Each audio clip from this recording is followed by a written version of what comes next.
Bonjour à tous, bonjour à toutes.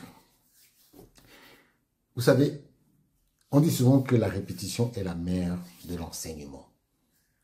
Et vraiment, il faut qu'on se dise véritablement la vérité. Parce que je vois une certaine tendance des gens à donner des pouvoirs aux gens qui ne sont pas les leurs. Je vois de plus en plus des lettres du ministre des Sports qui dit que oui, nous marquons notre accord sur la conformité des textes. Ça, c'est le rôle de la tutelle, de regarder la conformité dans l'élaboration des textes. Ça, c'est clair. Il n'y a même pas à discuter dessus. Mais je remarque par contre que le ministre des Sports envoie des lettres aux fédérations sportives nationales pour leur dire « Nous ne marquons pas l'accord nous ne marquons pas notre accord pour la tenue de l'Assemblée générale de votre fédération. » Par contre, le ministre des Sports n'est pas habilité à le faire. Parce que le ministre des Sports n'a pas le droit de donner son quitus pour le démarrage d'un processus électoral au sein d'une fédération. Je l'ai déjà dit plusieurs fois, mais j'ai comme l'impression que les gens ne le comprennent pas. Même la loi 2018 le lui interdit. Le ministre des Sports ne fait pas partie, n'est pas membre d'une assemblée générale. Le ministre des Sports a obligation d'envoyer un représentant à l'assemblée générale pour justement vérifier la conformité des textes. Et le représentant du ministre des Sports au sein de l'assemblée générale d'une association n'est pas membre de l'assemblée. Il ne reçoit pas une convocation comme tous les membres. Donc, par conséquent, le ministre des Sports n'est pas habilité de dire quelle est l'assemblée, à quel moment l'assemblée générale dans les fédérations doit se tenir. Parce que le contrôle de conformité des actes des fédérations sportives nationales par rapport au règlement, c'est une prérogative du ministre. Les fonctions administratives au sein du ministère sont incompatibles avec les fonctions électives des fédérations sportives nationales. Comment le ministre des Sports, qui n'a aucune fonction élective ou exécutive au sein d'une fédération, impulse le processus électoral et place à la place de l'Assemblée générale, qui est l'organe suprême et souverain légiférant au sein des assemblées, des fédérations sportives.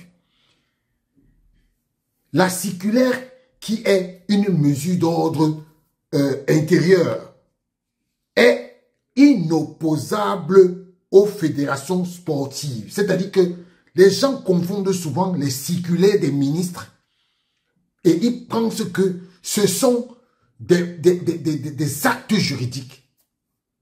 C'est tout comme le ministre des Sports s'était servi d'un discours du président de la République pour dire qu'ils vont reformer les trucs au sein de la Fédération camerounaise de football.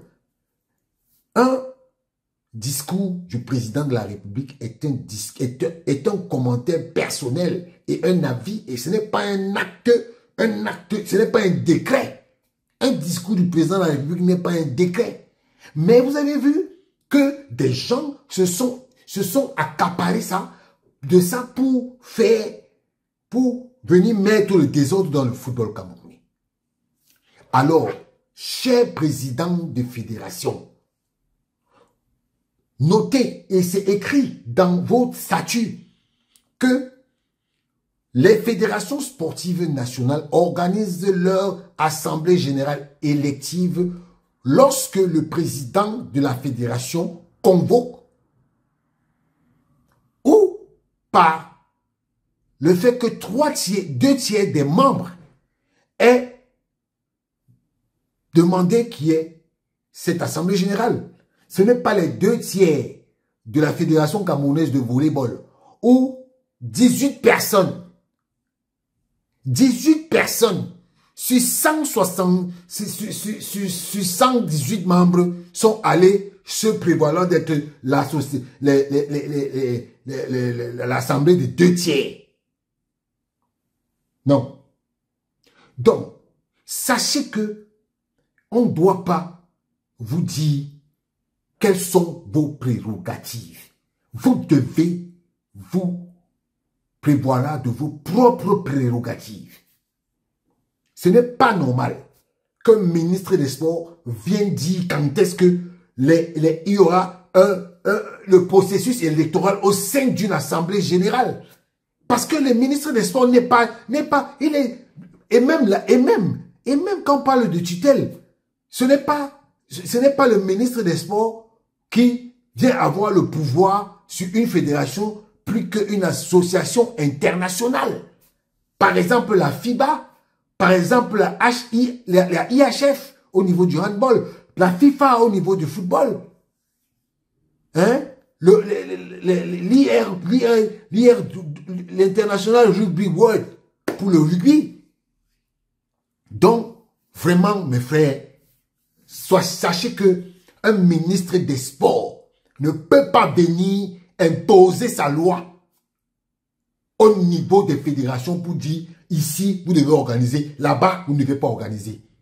Et ça, il faut qu'on vous le dise. Je ne sais pas, peut-être que vous le faites parce que vous voulez, c'est à dessein que vous voulez vous maintenir au sein des associations, mais normalement, le ministre des Sports n'a pas son mot à dire dans la convocation d'une assemblée générale d'une fédération au Cameroun. Il a beau être la tutelle, il a beau être n'importe quoi, mais il n'a pas le droit de le faire parce qu'il n'est pas membre. Ciao.